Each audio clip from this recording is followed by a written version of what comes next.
Cities are busy places. There are sidewalks, buildings, traffic lights, honking cars, and people everywhere. But if you slow down and really look around, you might notice something surprising.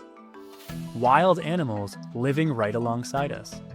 Behind dumpsters, inside chimneys, in alleyways and trees, animals have found a way to call the city home.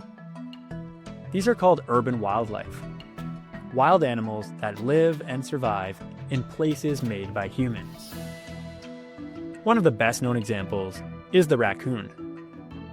These animals are like little furry problem solvers. They've learned how to open garbage bins, climb drain pipes, and even sneak into attics for warmth. In some cities, they're so common that people call them trash pandas. Raccoons are experts at finding food and shelter in places humans never meant for them to live. Then there are pigeons. Believe it or not, pigeons didn't always live in cities. They used to nest on rocky cliffs, but tall buildings are now their modern-day mountains. They nest on ledges, eat food people drop, and fly through crowded streets like they've lived there forever. Even squirrels have adapted to the city. They leap between rooftops and power lines as if they were tree branches. Coyotes sneak through quiet parks at night, and foxes sometimes raise their babies under sheds or near schools. But surviving in a city isn't easy.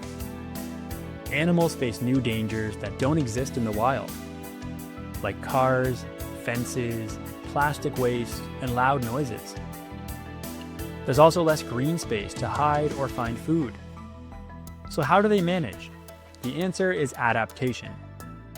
That means animals change their behavior to survive in new environments. These changes are called behavioral adaptations, and they help animals deal with things like noise, crowds, or garbage schedules. For example, some raccoons learn the exact night people take out their trash and show up just in time for a free meal.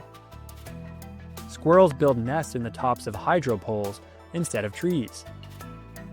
Urban foxes get used to streetlights and cross roads only when it's quiet. These animals aren't tame, they're still wild, but they've become masters at reading human patterns and using city life to their advantage. Not everyone loves having wild animals in the city, though. They can rip up gardens, chew wires, or spread disease. Some get hurt by traffic or end up needing rescue. That's why some cities are studying urban wildlife closely, so we can learn how to live alongside them in safer, smarter ways. So next time you take out the garbage or look up at a rooftop, pay attention. You might just spot a sneaky survivor living its secret life in the middle of the city. And now it's your turn to tell that story. Here's your writing challenge. You're going to write a comic strip about an urban animal trying to survive in a city. Choose one wild animal that lives in a city, like a raccoon, pigeon, fox, squirrel, or coyote. Draw a comic strip that shows where the animal lives or hides in the city, what it eats and how it finds food, what dangers or problems it faces, how it adapts or solves those problems. Your comic should include at least 4 panels, and each panel should have a short caption that explains what's happening. Make your comic clear, creative, and fun to follow. Like we're getting a sneak peek into the secret life of a wild city creature.